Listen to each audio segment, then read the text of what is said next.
What they are about to do with Valentine Cassadine and the mysterious WSB head, known only as Z, is nothing short of a historical bombshell. If you ask me, this changes everything we thought we knew about Sonny Corinthos. Right now, the canvas of Port Charles is an absolute disaster zone, with lives hanging by the thinnest of threads. We have Carly Spencer driven to the absolute brink of madness, plotting a highly dangerous break-in at Windermere with Lucas Jones just to save Jocelyn Jacks from the clutches of the sinister Ross Cullum. Meanwhile, Valentine Cassadine made the ultimate heart-wrenching sacrifice.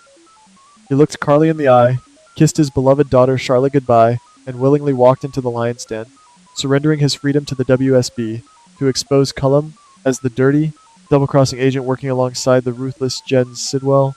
Valentine fully expected to be locked away in the darkest, deepest hole the WSB has to offer, perhaps even sent back to the dreaded Steinmauer prison to rot for the rest of his natural life.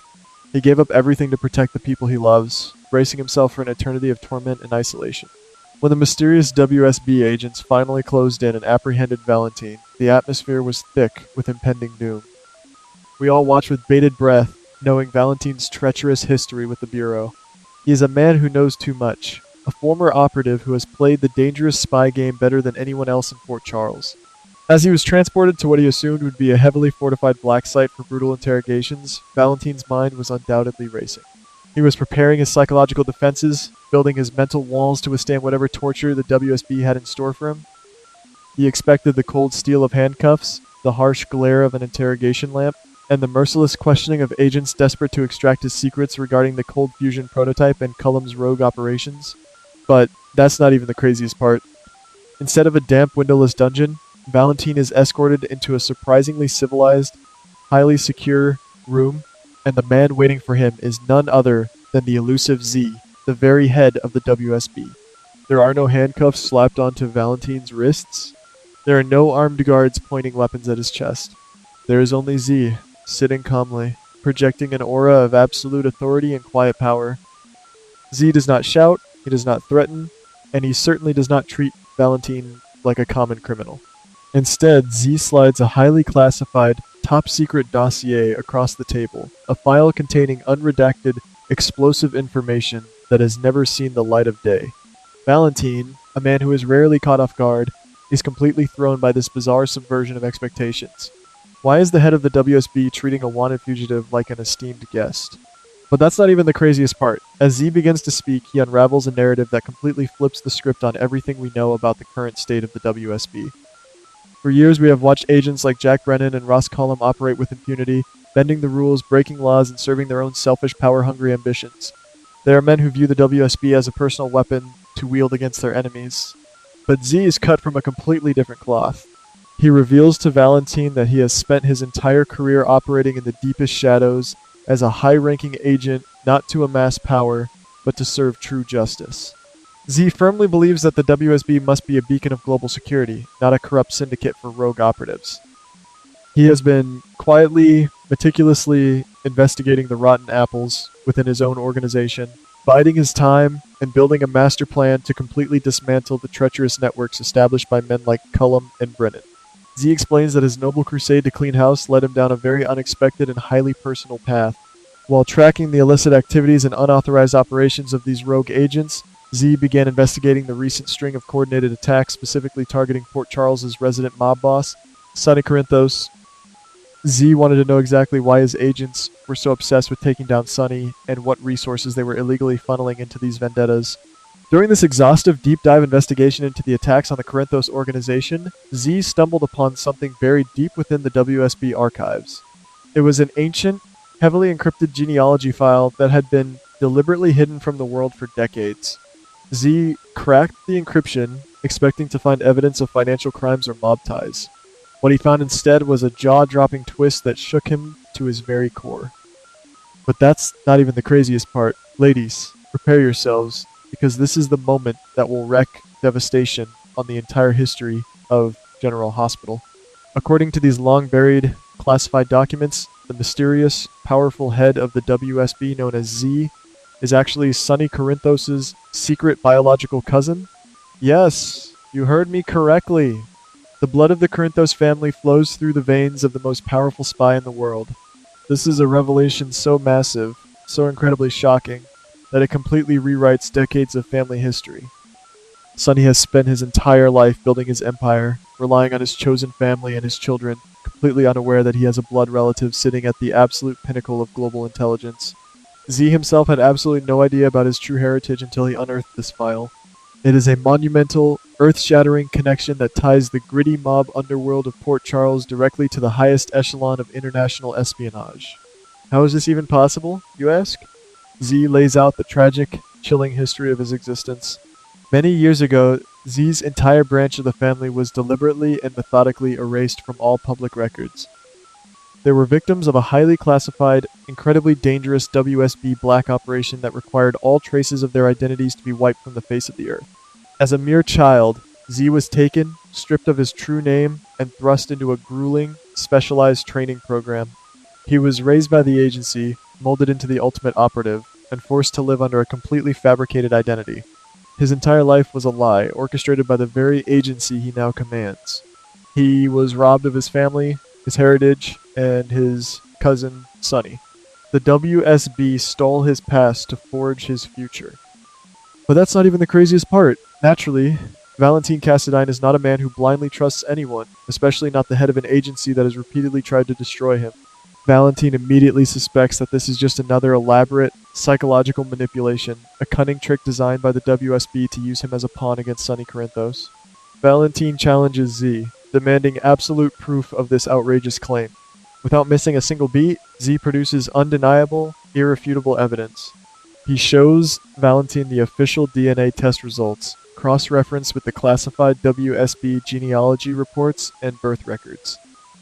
The documentation is flawless. The genetic match is absolute. As Valentine reads through the files, the reality of the situation washes over him. Z is telling the absolute truth. This is not a game. This is a long-buried secret that has finally clawed its way to the surface. What makes this jaw-dropping twist even more compelling is Z's reaction to the truth. A lesser man, or a corrupt agent like Brennan, would immediately exploit this familial connection. They would use Sonny's mob resources to further their own agendas, manipulating the blood tie for personal gain. But Z explicitly tells Valentine that he has absolutely zero intention of using his cousin for power. In fact, Z is adamant that Sonny must never, under any circumstances, find out the truth right now. Z understands the dangerous game he is playing. If the rogue factions within the WSB, the agents still fiercely loyal to Cullum and Brennan, were to discover that their ultimate enemy, Z, is related to Sonny Corinthos, they would immediately place a massive target on Sonny's back. Revealing the truth too soon would not be a family reunion. It would be a guaranteed death sentence for the Corinthos family. This brings us to the most incredible proposition in the history of this show. Z looks Valentine in the eye and makes him an offer he simply cannot refuse. Instead of arresting Valentine for treason, espionage, or fleeing justice, Z declares that Valentine is far too valuable to be locked in a cage. Valentine intimately understands the inner workings of the WSB, and more importantly, he knows exactly how the treacherous minds of rogue agents like Cullum and Brennan operate. Therefore, Z is officially giving Valentine a brand new, highly classified mission. Valentine Cassadine is to become the secret shadow protector of Sonny Corinthos. Valentine is tasked with operating in the dark, utilizing his lethal skills and cunning intellect to shield Sonny from the impending wrath of the rogue WSB agents. The conditions of this mission are brutally strict and carry immense psychological weight for our favorite Cassadine. Z strictly forbids Valentine from ever revealing his existence to Sonny. Furthermore, Valentine is absolutely prohibited from telling Sonny about the bloodline connection. Valentine must protect a man who historically despises him, and he must do it completely anonymously. To make matters even more complicated, Valentine cannot simply return to Port Charles as a free man. To maintain his cover and effectively hunt down the rogue agents before they can reach Sonny, Valentine must continue to live his life as a wanted fugitive. He must remain in the shadows, a ghost hunted by the very agency he is now secretly working for. He is sacrificing his public life, his reputation, and his ability to freely be with his daughter, Charlotte, all to serve a greater purpose. If you ask me, the irony here is absolutely delicious. Valentine Cassadine, the man who has clashed with Sonny Corinthos on numerous occasions, the man who has been viewed as a ruthless villain by half of Port Charles, is now the only thing standing between Sonny and total annihilation. Valentine is taking on the ultimate burden. He must watch Sonny's back, anticipate the deadly moves of Cullum and his loyalists, and neutralize threats before Sonny even realizes he is in danger. This requires Valentine to tap into every ounce of his Cassadine brilliance and his WSB training. He is no longer just fighting for his own survival. He is fighting to protect the secret family of the man who holds the highest office in the global intelligence community. The way this scene concludes is guaranteed to give you absolute chills down your spine. After laying out the terms of this dangerous alliance, Valentine accepts the mission, fully understanding the grave risks involved. As Valentine quietly slips out of the room, preparing to disappear back into the perilous underworld, the camera lingers on Z. In a moment of quiet, profound vulnerability, Z pulls out an old, slightly faded photograph of the Corinthos family. He gazes at the faces of the relatives he was never allowed to know, the family that was stolen from him by the very agency he now leads. With a look of steely determination, Z softly whispers to himself that it is finally time to correct the grievous sins of the WSB. It is a powerful, emotional declaration of war against the corruption that ruined his life. This incredible revelation perfectly sets the stage for a monumental clash of titans. We are about to witness an epic, all-out war between Z and Ross Cullum. These are two incredibly powerful, highly intelligent men who sit at the pinnacle of the WSB, but they represent two entirely opposing ideologies. Cullum is the embodiment of the WSB's darkest, most corrupt impulses, a man willing to align with monsters like Jin, Sidwell, and exploit cold fusion for mass destruction. Z, on the other hand, is the sword of justice, a man driven by a deep-seated need to purge the agency of its evil and protect the family he never knew. Port Charles is about to become the battleground for this international intelligence war, and our favorite characters are going to be caught squarely in the crossfire. The reality of this situation is absolutely staggering. Valentine is now a lone wolf, armed with the most explosive secret in the world, serving as the invisible shield for a mob boss who would probably shoot him on sight if he knew he was lurking around. How long can Valentine realistically keep this massive bombshell a secret? What happens when Sonny Corinthos, a man who demands absolute loyalty and truth, inevitably discovers that his life is being secretly managed by Valentine Cassadine and a long-lost cousin who controls the WSB? The ticking time bomb has officially been activated, guys. If Cullum catches wind of this connection before Z can dismantle his network, the fallout will be catastrophic. Will Valentine survive this suicide mission, or will the shadows finally consume him for good? We will just have to wait and see. But one thing is certain. General Hospital will never be the same.